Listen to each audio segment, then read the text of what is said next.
इस कार्यक्रम के पुण्यार्चक हैं स्वर्गीय पंडित श्री रतनलाल जी बैनाड़ा की स्मृति में बैनाड़ा उद्योग लिमिटेड, आगरा।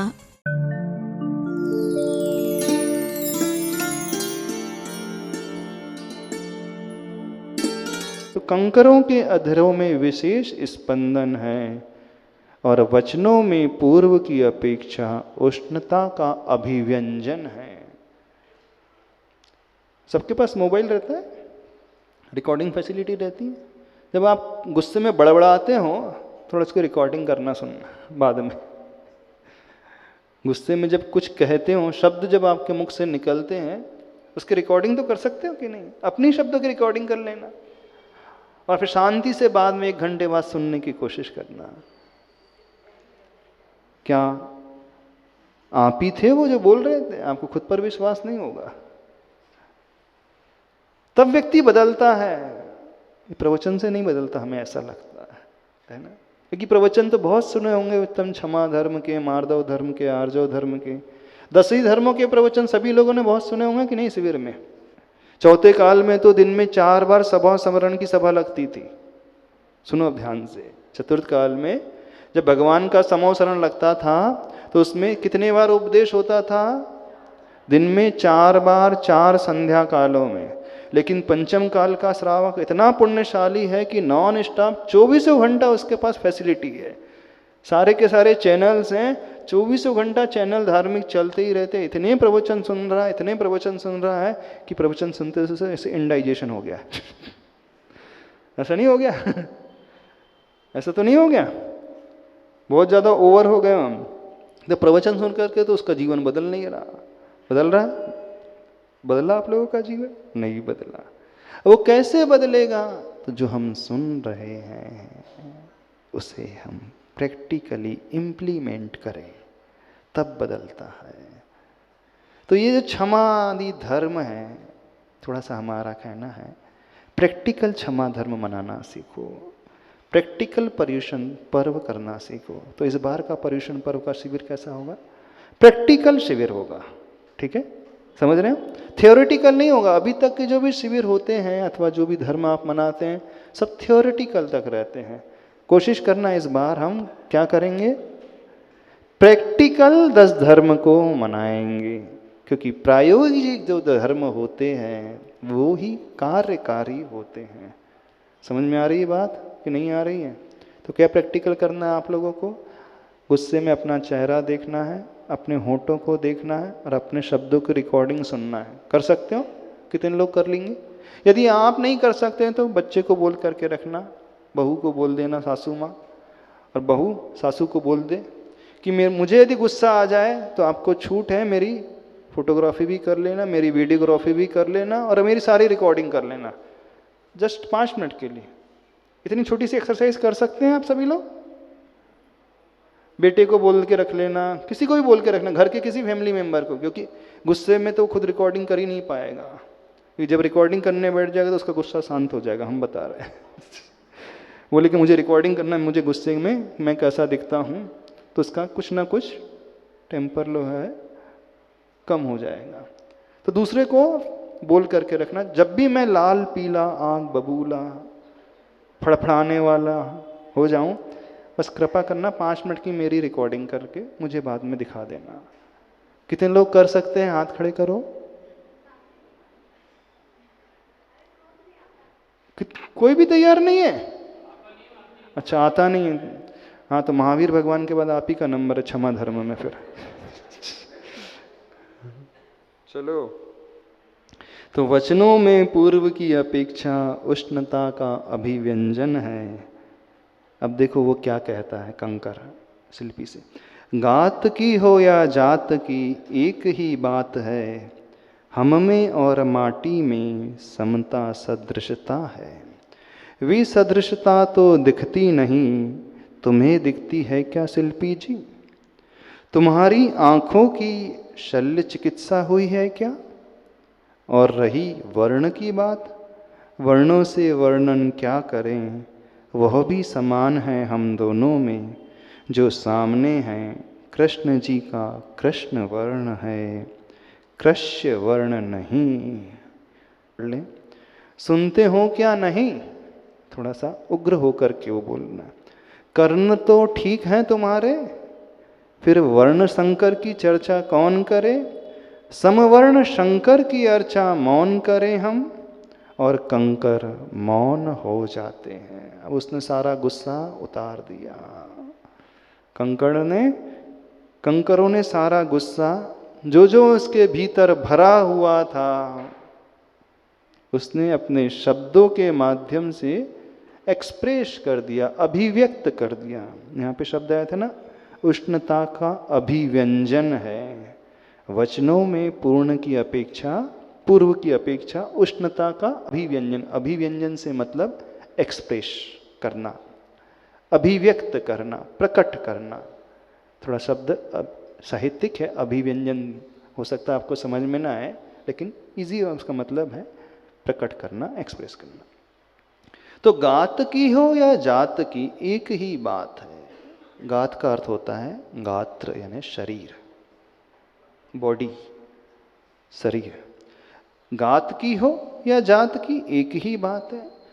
शरीर की बात करना हो अथवा जाति की बात करना, तो एक ही बात है। हम में और माटी में समता सदृशता है। बोले जैसा मेरा शरीर है वैसा ही माटी का शरीर, जैसे मेरा शरीर का रंग है वैसे ही माटी के शरीर का रंग है। तो बोले गात तो यानी शरीर तो एक जैसा ही है, कोई अंतर ही नहीं है। अथवा जात की ही बात करना हो तो हम भी उसी जाति के हैं जिस जाति की माटी है। दोनों ही पृथ्वी का एक है, दोनों ही भूमि से पृथ्वी से उत्पन्न हुए हैं, है ना, नदी किनारे से ही आए। तो हम एक ही जाति के हैं और एक ही कलर के हैं, एक ही रंग के हैं। हमारा शरीर भी एक जैसा ही है। और विज्ञान धर्म के हिसाब से कहें तो माटी भी पृथ्वी का एक और मैं भी पृथ्वी का एक, दोनों में कोई अंतर नहीं। तो हम में और माटी में समता सदृशता है, यानी साम्य भाव है, एक जैसापना है।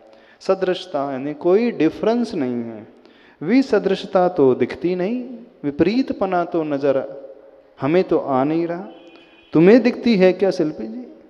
तुम्हें नजर आ रहा है क्या? अंतर नजर आ रहा है तुम्हें क्या? वो पूछ रहा है। अंतर नजर आता है? आप लोगों को नजर आता है? हम बताएंगे? हम क्या बताएं? हाँ, एक ही जैसा शरीर लेकर के बैठे हैं, है ना, सब मनुष्य जाति के हैं, पंचेंद्रीय जाति है, मनुष्य हैं, सबका रंग लगभग एक जैसा है, खून का रंग भी एक जैसा है। एक जैसा है ना, खून का रंग एक जैसा है। और कौन सा एक जैसा है? स्टूल का रंग भी एक जैसा है। नहीं है? ब्लड का कलर एक जैसा है, सलाइवा का कलर एक जैसा है, यूरिन का कलर एक जैसा है, स्टूल का कलर एक जैसा है। ऊपर से लेकर हम में और इनमें कोई अंतर है? तो आप क्यों भेदभाव कर रहे हो? शिल्पी से पूछता है कि आप क्यों अंतर डाल रहे हो, भेदभाव कर रहे हैं? हमें तो अंतर ही नजर नहीं है। ना शरीर में अंतर है, न शरीर के पार्ट्स में अंतर है, न शरीर के भीतर जो मौजूद है उसमें डिफरेंस है, कुछ भी तो नहीं है। हम एक ही जाति के हैं। तो तुम्हें अंतर दिखता है क्या शिल्पी जी? तुम्हारी आंखों की शल्य चिकित्सा हुई है क्या? शल्य चिकित्सा मतलब ऑपरेशन। तो तुम्हारे आंखों का ऑपरेशन हुआ है क्या कि दिखता नहीं? क्या है कि चश्मा लगता है? क्या है? और रही वर्ण की बात, वर्णों से वर्णन क्या करें, वह भी समान है हम दोनों में। जो सामने है कृष्ण जी का कृष्ण वर्ण है, कृष्य वर्ण नहीं। वर्ण का अर्थ होता है एक रंग, कलर। और वर्ण का, वर्णों से वर्णन क्या करे, वर्ण का दूसरा अर्थ होता है शब्द। बोले हम वर्णों से क्या वर्णन करें? रही बात वर्ण की, वह भी समान है हम दोनों में। जैसा काला सा मटमैला सा रंग माटी का है, वैसे ही मेरा ही मटमैला का रंग है। मटमैला नहीं कह रहे यहाँ पे, जो कृष्ण जी का रंग है। काला कहो तो अच्छा नहीं लगता, आपके शरीर का रंग तो कृष्ण जी जैसा है, अच्छा लगता है ना। कृष्ण जी तो नारायण थे, हाँ, तो खुश हो जाता है।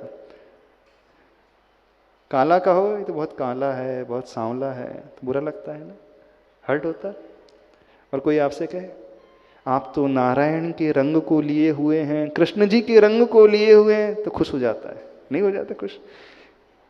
तुलना किससे कर दिया? बोले कृष्ण जी से तुलना हो गई हमारी, तो नारायण जी से तुलना हो गई हमारी। बात वैसे एक ही है, चाहे कृष्ण जी कहो अथवा कृष्ण वर्ण कहो, उसका अर्थ तो एक ही है, अंतर थोड़ी आए। हाँ, भले ही शब्दार्थ में अंतर नहीं है, लेकिन सुन करके व्यक्ति अंदर से फूल उठता है कि हाँ, जो वर्ण कृष्ण का है वही वर्ण मेरा है। कृष्ण वर्ण है लेकिन कृष्य वर्ण नहीं है। वर्ण का तीसरा अर्थ होता है शरीर। मेरा वर्ण, वर्ण यानी कृष्य यानी दुबला पतला नहीं है। रंग तो भले ही कृष्ण वर्ण है, लेकिन दुबला पतला कृष्य काय नहीं है। दुबला पतला कृष्य वर्ण नहीं है। सुनते हो क्या? नहीं। आप लोग सुन रहे हो कि नहीं सुन रहे? हम भी पूछ लें आपसे, सुनाई दे रहा है कि नहीं दे रहा है? क्या सुनाई दे रहा है? कान तो ठीक है तुम्हारे? नहीं, वो पूछ रहा है शिल्पी। फिर वर्ण शंकर की चर्चा कौन करे, समवर्ण शंकर की अर्चा मौन करे हम। फिर वर्ण शंकर की चर्चा कौन करता है? आप कहाँ की चर्चा लेकर के बैठ गए हो? इधर उधर की चर्चा लेकर के बैठ गए हो, शंकर दोष निकाल रहे हो। हम तो एक ही जाति के, सब कुछ एक से रहने वाले, एक साथ रहते हुए आए हैं। समवर्ण शंकर की अर्चा मौन करे हम। शंकर की अर्चा, अर्चा यानी पूजा। शंकर कौन होते हैं?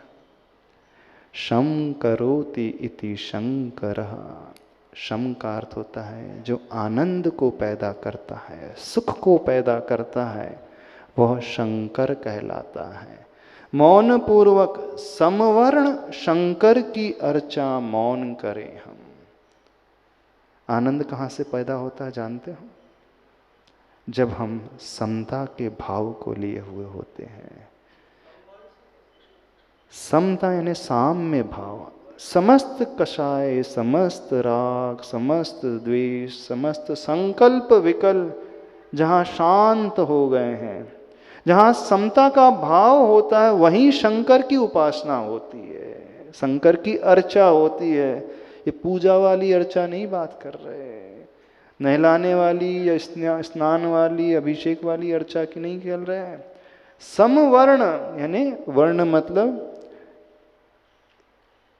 इक्विवेलेंट जो होता है, इक्वलिटी जो होती है, इक्वल लेवल वाला जो होता है, समान कैलिबर वाला होता है, सेम लेवल वाला होता है। तो यहाँ पे वर्ण से लेवल के अर्थ में लगाना। देखो शब्द तो एक ही है, लेकिन अर्थ कितने सारे हो गए। एक वर्ण से रंग आ गया, एक वर्ण से शब्द आ गया, एक वर्ण से शरीर आ गया, और एक वर्ण से क्वालिटी आ गई। कौन सी क्वालिटी? समता की जहाँ क्वालिटी होती है, तो समवर्ण शंकर की अर्चा मौन करे हम। किसकी अर्चा करना है? किसकी पूजा करना है? जहाँ समता रूपी क्वालिटी होती है, समझना वही भगवान की पूजा करने वाला पुजारी होता है। और जहाँ ये नहीं है तो कुछ नहीं है। किसकी पूजा कर रहे हो आप? बाहर के शंकर की तो पूजा हर कोई कर लेता है। शंकर मतलब 1008 नामों में तीर्थंकर भगवान का एक नाम शंकर भी आता है। एक नाम प्रभु का नाम सहस्रनाम स्तोत्र में, एक नाम वीतरागी प्रभु का शंकर भी आता है। तो शंकर से मतलब व्यक्ति विशेष नहीं, वो क्वालिटी को लेकर के शंकर की बात की है, जो शम को पैदा करे। एक पहले समवर्ण था, वहाँ पे सड़क का सा था, और शम में शक्कर का सा है। सड़क का सा का मतलब जहाँ तालव्य वैसा होता है उसे सड़क का सा बोलते हैं। और शम में जहाँ दंती सा होता है वो सड़क का सा कहलाता है, और जहाँ शक्कर का सा होता है वो तालव्य सा कहलाता है। प्रोनाउंसिएशन बनता है आपसे सम और शम। तो जो दंती सा होता है ना, सड़क के श के प्रोनाउंसिएशन में हमारी जो टंग है, जीभ है, वो दांतों को टच करती है। देखना, सड़क बोलो आप स, तो हमारी जीभ कहाँ टच करेगी? स, नीचे के दांतों को टच करती है। और शक्कर बोलो शक्कर, तो हमारी जीभ कहाँ टच करती है? ऊपर के तालू को टच करती है। तो जब दांतों को टच करती है इसलिए उसका नाम दंती स कहलाता है व्याकरण के हिसाब से। और जब हमारी जीभ तालू को टच करती है तो उसे शक्कर का श कहा जाता है, यानी वो तालव्य श कहा जाता है। अभी लोगों को स का उच्चारण ही करना नहीं आता। स, श, श, और एक श और होता है जो मूर्धन्य श होता है, हमारी जीभ और ट्विस्ट हो जाती है ना, तो हमारे उस मूर्धा को टच करती है, जिसे कहते हैं टॉन्सिल्स होते हैं। वो हिंदी में तो कौवा है जीभ मुख के अंदर। तो देखना तीनों स का उच्चारण कैसा होता है, समझ लो उसे। नहीं तो जब भी स्तोत्र पढ़ते हो, भक्ति करते हो, पूजा करते हो, तो सब एक साथ मिला दो आते, सब संकर दोष पैदा कर देते हो। सड़क के स को भी स बोल दोगे, शक्कर के श को भी स बोल दोगे, और षटकोण के श को भी स ही बोल देते हो। तो कैसे होता है वो? और कुछ नहीं, बहुत आसान है। यदि जीभ दांतों को टच करे तो सड़क का स निकलेगा, ऊपर के तालू को टच करे, अपर जॉ को टच करे तो शक्कर का श निकलेगा, और वह टर्न ले ले और अंदर को टच कर दे तो वह षटकोण का श निकलेगा। तो जो इस विधि को, इस प्रोसेस को समझ लेता है, उसका प्रोनाउंसिएशन हमेशा अच्छा होगा। पर हम देखते हैं लोगों का प्रोनाउंसिएशन बहुत गड़बड़ रहता है। क्यों गड़बड़ रहता है? उन्होंने इस प्रोसेस को समझा ही नहीं कि उच्चारण की एक विधि होती, कैसे उच्चारण किया जाता है वर्ड्स, शब्दों का, अक्षरों का। तो यहाँ पे एक समवर्ण और एक शम लिखा है। तो समवर्ण से समता है और शम से मतलब सुख का, जहाँ सुख की जहाँ उत्पत्ति होती है वो सुख के लिए। तो वो सुख की प्राप्ति कैसे होती है? किसकी पूजा करने से? समता रूपी साधना को जो अपनाता है, यानी जो निर्विकल्प रहता है हर कंडीशन, जो टेंशन फ्री रहता है, जो भय और चिंता से ऊपर उठा हुआ रहता है हर परिस्थिति में, जिससे कोई फर्क नहीं पड़ता, चाहे अच्छा हो चाहे बुरा हो, कोई अंतर ही नहीं पड़ता। ठीक है, लेट इट गो। एक मेंटेलिटी होती, लेट इट गो, छोड़ो। कहाँ रुके हैं अपन, कहाँ बंधे हैं, कहाँ फंसे हैं, कहाँ अटके हैं, कौन सी बात को लेकर के विकल्प अपने भीतर पैदा कर लेते हैं। छोटी छोटी बातों को लेकर के व्यक्ति टेंशन में रहता है, नहीं रहता।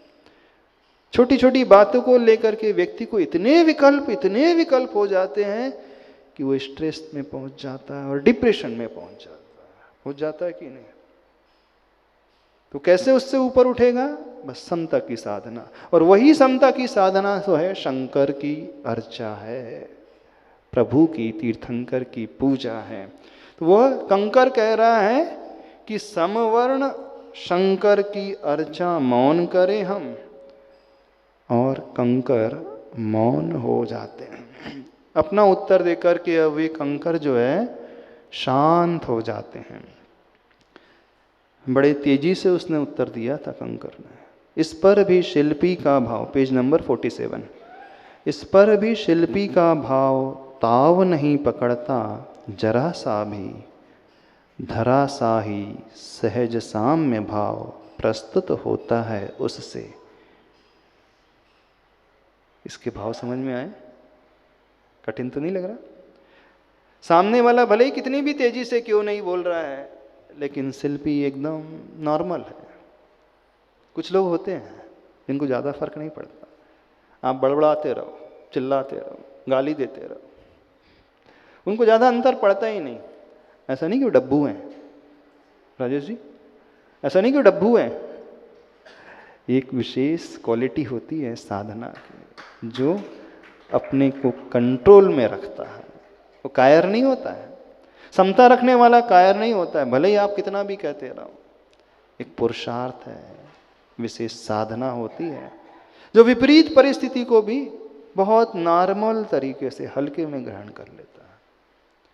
तो कंकर इतने जोर से चिल्ला रहे थे, लेकिन इस पर भी शिल्पी का भाव जो है ताव नहीं पकड़ता, जरा सा भी, यानी जरा सा भी उसके चेहरे में कोई सिकन नहीं आती है। किसकी भांति रह गया? अब नीचे वाली पंक्ति में आचार्य भगवान ने उदाहरण दिया है, धरा सा ही। धरा का अर्थ है पृथ्वी, जमीन, भूमि, धरा। क्योंकि जो धरा जैसा होता है वही साम्य भाव ला सकता है। पृथ्वी सब कुछ सहती है, कभी उबलती नहीं, कभी कुछ कहती नहीं। उसमें जो भी डाल दिया जाए ग्रहण कर लेती है, कभी पलट करके कुछ देती, वो वापस नहीं करेगी आपको। कचरा डाल दो, मिट्टी डाल दो, गंदगी डाल दो, कोई फर्क नहीं पड़ता, सहन कर जाएगी। तो यहाँ पे आचार्य भगवान उदाहरण दे रहे हैं, कैसा था वो शिल्पी? धरा सा ही, यानी उस पृथ्वी की भांति क्षमा भाव जिसके भीतर आ गया। तो जो सहनशील होता है वो ही क्षमा का अधिकारी होता है। क्षमा उसे ही प्राप्त होती है। समझ रहे हो? सहज साम्य भाव प्रस्तुत होता है उससे, सहजता से वह साम्य भाव प्रस्तुत हो। आप बोलोगे कहाँ तो कंकड़ है और इतनी बड़ी बड़ी बातें चल रही हैं। बड़ी बड़ी बातें नहीं चल रही। अच्छा, ये सारी जो बातें बताई जा रही हैं, क्या लगता है प्रैक्टिकली पॉसिबल है आप लोगों के साथ? थोड़ा सा समझ तो ले कि सिर्फ ये सुनने की ही बातें हैं, पढ़ने की ही बातें। क्यों? कितने लोगों को लगता है महाराज जी ये सब प्रैक्टिकली रियल लाइफ में पॉसिबल नहीं है, संभव नहीं है कि हम ये सब पालन कर सके? ऐसा प्रतीत होता है, ऐसा लगता है? कैसी धारणा है आपका? कैसा पूर्वाग्रह है? ऐसा तो नहीं लगता कि ये सब शास्त्रों तक ही अच्छी लगती है? हाँ, ये लिखने में ही अच्छी लगती हैं बड़ी बड़ी बातें जो होती हैं, साम्य भाव, समता भाव, सहन करने वाले भाव, ये जिंदगी में उतरती नहीं है। ऐसी धारणा है ना कितने लोगों की? अधिकांश लोगों की यही धारणा है ना। जब भी शास्त्रों को पढ़ते तो शास्त्रों में बहुत ऊंची ऊंची बातें लिखी रहती है। ऐसा क्षमावान होना चाहिए, ऐसा मृदुता को लिए हुए होना चाहिए, ऐसा सहज, ऐसा सरल होना चाहिए, इतना अच्छा होना चाहिए। ये बहुत आइडियलिस्टिक तो नहीं लगती? ये सिर्फ कागज के पन्नों में ही अच्छी हैं, जिंदगी में ठीक नहीं है। नहीं, धारणा कितने लोगों की, हम ये पूछना चाह रहे हैं। कहीं आप लोगों की भी धारणा तो ऐसी नहीं है? ये सब पंक्तियां से पढ़ने के लिए होती, लिखने के लिए होती हैं, बस इससे ज्यादा कुछ नहीं हो। सत्येंद्र जी कैसी धारणा? हाँ, चोट लगना चाहिए। ये नहीं समझना कि ये बहुत आइडियलिस्टिक है तो हम लोगों की बस की बात नहीं है। हम ये कहना चाह रहे हैं, हम पहले इसे स्वीकार है कि नहीं, हम भी कर सकते हैं। हाँ, 19-20 का अंतर अवश्य हो सकता है, थोड़ा कम थोड़ा ज़्यादा, लेकिन होगा तब जब हम इस प्रकार की सोच अपने भीतर लाएंगे। आगे बढ़ते हैं। अब क्या कह रहा है वह शिल्पी कि इस प्रसंग में वर्ण का आशय न ही रंग से है। बोले आप जो मुझे समझा रहे थे ना, हम एक वर्ण वाले हैं, एक जात वाले हैं, शब्द वाले हैं।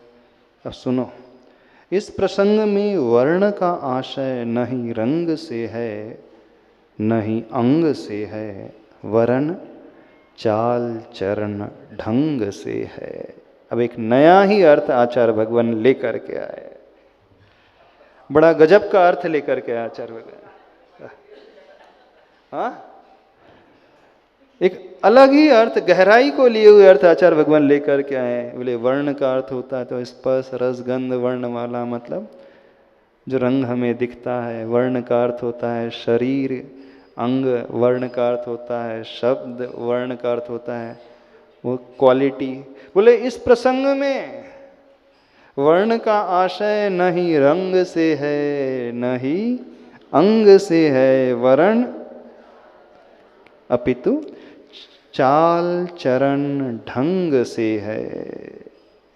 समझ में आ रही बात? यानी जिसे अपनाया है और जिसने अपनाया है उसके अनुरूप अपने गुण धर्म रूप स्वरूप को परिवर्तित करना होगा, वरना वर्ण संकर दोष को वरना होगा और यह अनिवार्य होगा।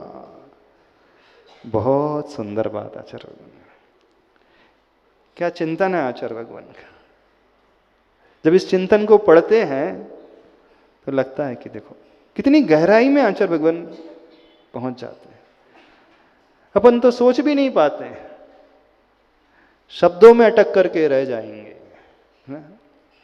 जब भी वर्ण आएगा तो अपन डिक्शनरी खोलेंगे, शब्दकोश खोलेंगे, वर्ण का क्या अर्थ है, एक मीनिंग होता है वर्ण का, रंग होता है, एक होता है अंग, शरीर होता है, एक होता है ये वो, और शब्दों के अर्थ में ही जो शब्दार्थ है उसी में उलझ करके रह जाते हैं और उसी में वाद विवाद करने लगते हैं।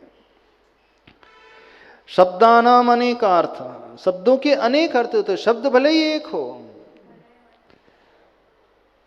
पर्यायवाची नहीं, एक ही शब्द के कई अर्थ।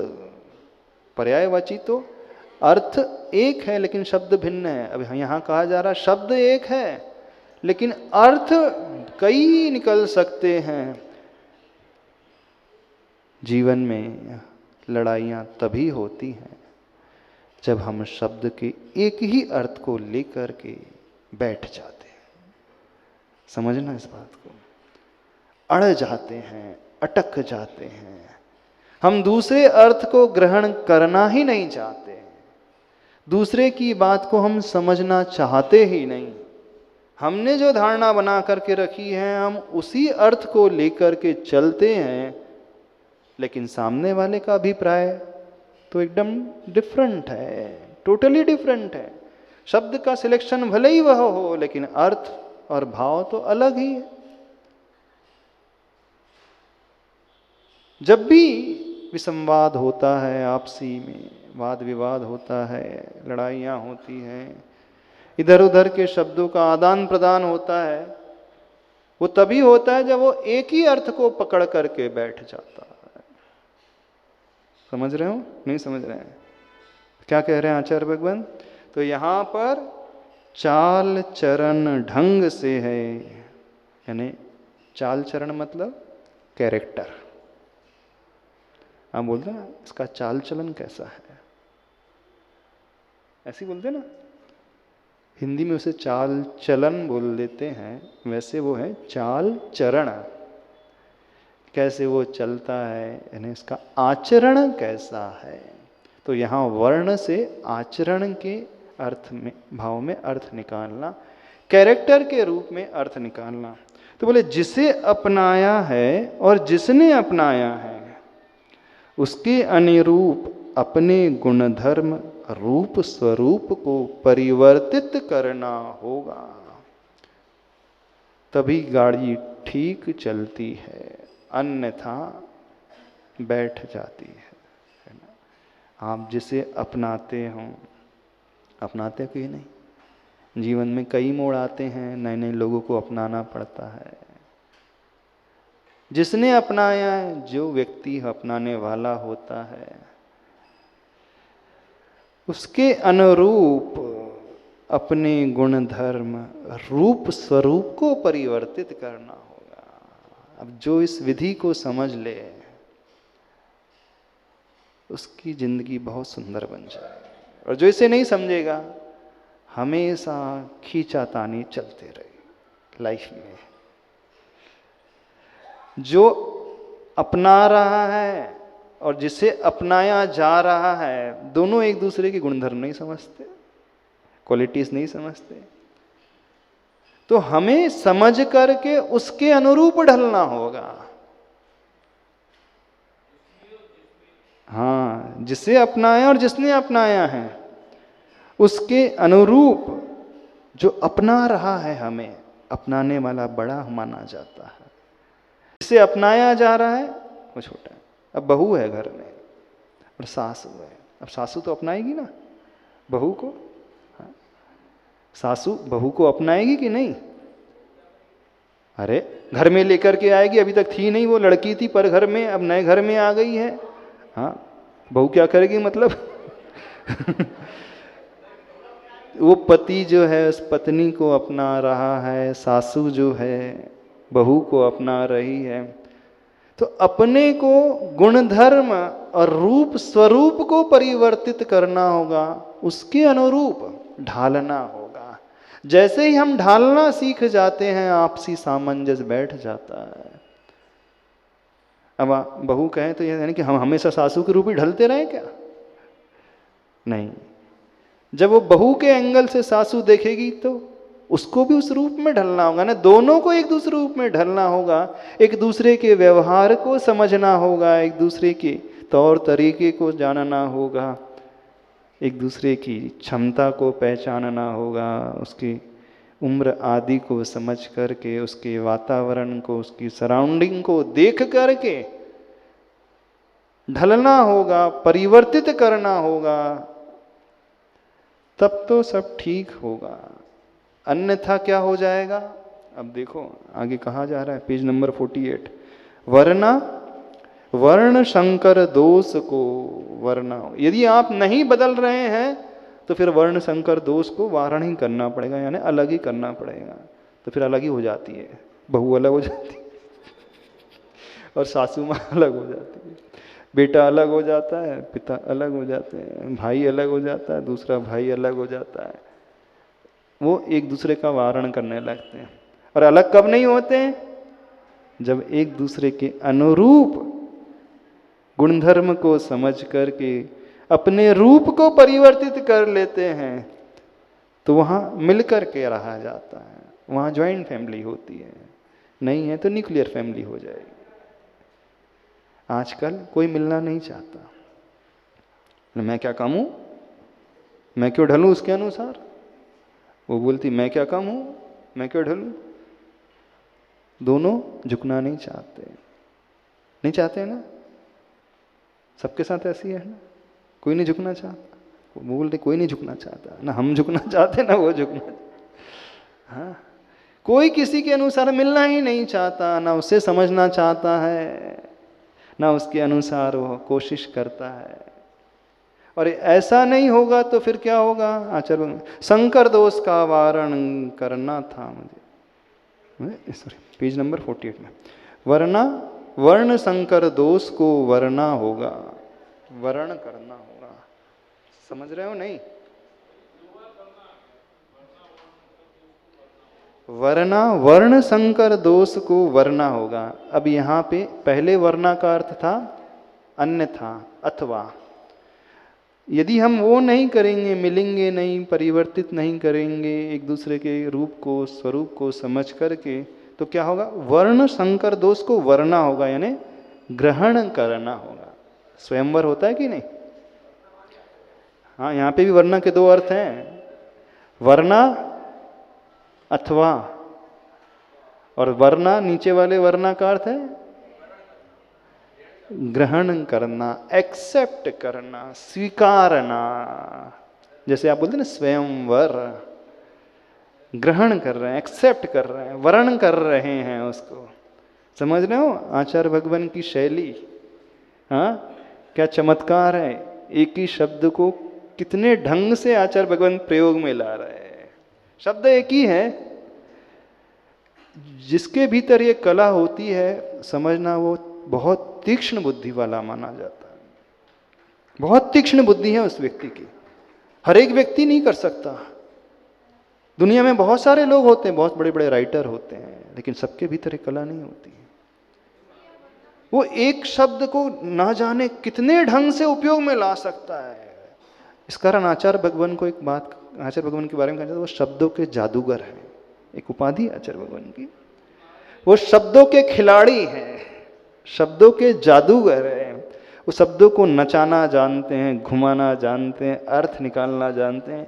एक विशेष कला है आचार्य भगवान की, जो हर एक व्यक्ति, हर एक राइटर के पास नहीं होती। जो गहरी बहुत सोच लगता है, जितने गहराई में उतरता है, वही वो व्यक्ति जो इतना अर्थ, इतने भिन्न भिन्न प्रकार से अर्थ निकाल सकता है। पूर्व में इतिहास में आचार्य भक्त परमेष्टि हुए हैं आचार्य समंत भद्र स्वामी। वे भी ऐसी विलक्षण प्रतिभा की धनी थे। उन्होंने जब 24 भगवान की स्तुति की, स्तोत्र लिखा है, स्तुति विद्या ग्रंथ लिखा है, चतुर्विंशति तीर्थंकर भगवान की जो मंगलाचरण हम करते हैं डेली, सुश्रद्धा ममति मति, ये उसी ग्रंथ का मंगलाचरण है, उसी में से लिया हुआ है। आचार्य समंत भद्र स्वामी जी ने लिखी है 24 भगवान की स्तुति में। तो अंत में मंगलाचरण में उन्होंने श्लोक को प्रयोग मिला है। तो उन जैसी विलक्षण प्रतिभा का धनी आज तक दिखने में नहीं मिला। एक ही शब्द के उन्होंने न जाने कितने सारे अर्थ निकाले हैं, और उन्होंने स्तुति करते हुए एक ही अक्षर से पूरा का पूरा श्लोक रख दिया। अक्षर सिर्फ त अक्षर का प्रयोग किया है और पूरे 32 अक्षरों प्रमाण श्लोक रख दिया। आपको समझ में नहीं आएगा, पढ़ के बताएं, सुनाएं। ततोति तातु तेति तस्तोत्री तोति तितोत्रतः ततो ताति ततो तोते ततताते ततो ततः। कुछ समझ में आया? कुछ भी समझ में नहीं? ये क्या तोता रटन चल रहा है? आप कहोगे ये क्या बड़बड़ाया जा रहा है भाई? त त त त त ततो तिता तितोति तस्तोत्री तोति तितोत्रतः ततो ताति ततो तोते ततताते ततो तता। ये श्लोक है संस्कृत का। आदिनाथ भगवान की स्तुति करते हुए सिर्फ एक अक्षर का प्रयोग किया उन्होंने, और एक ही अक्षर के प्रयोग से भगवान की स्तुति कर दी श्लोक के माध्यम। इसका बहुत अच्छा अर्थ है।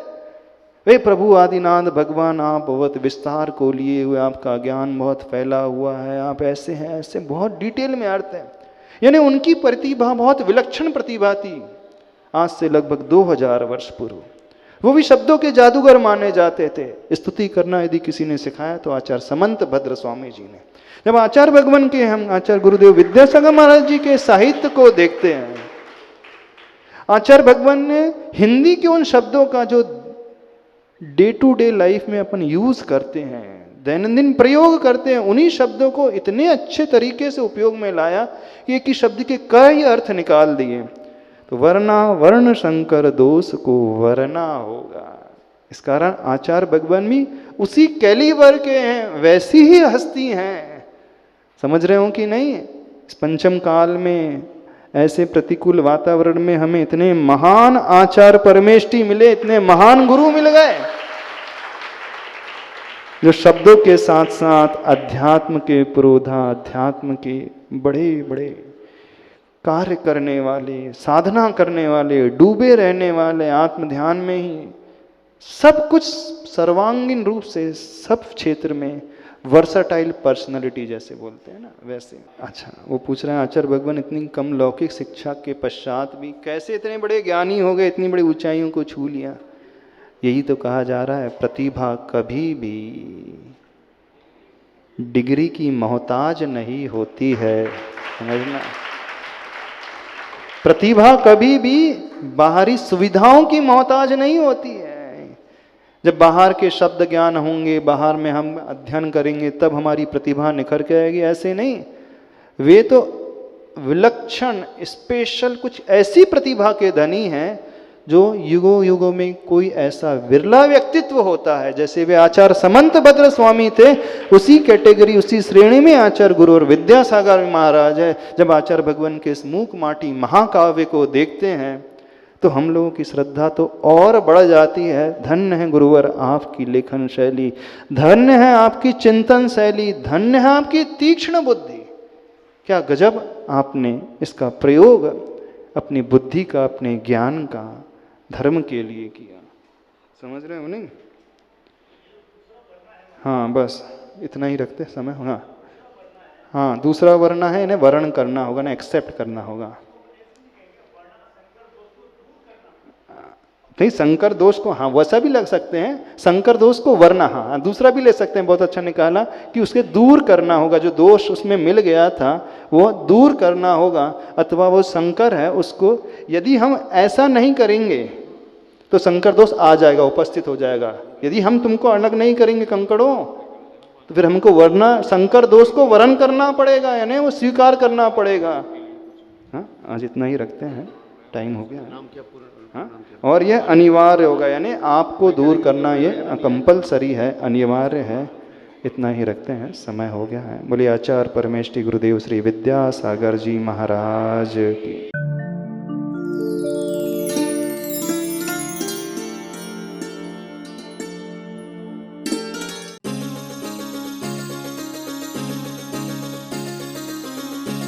इस कार्यक्रम के पुण्यार्चक थे स्वर्गीय पंडित श्री रतनलाल जी बेनाड़ा की स्मृति में बेनाड़ा उद्योग लिमिटेड, आगरा।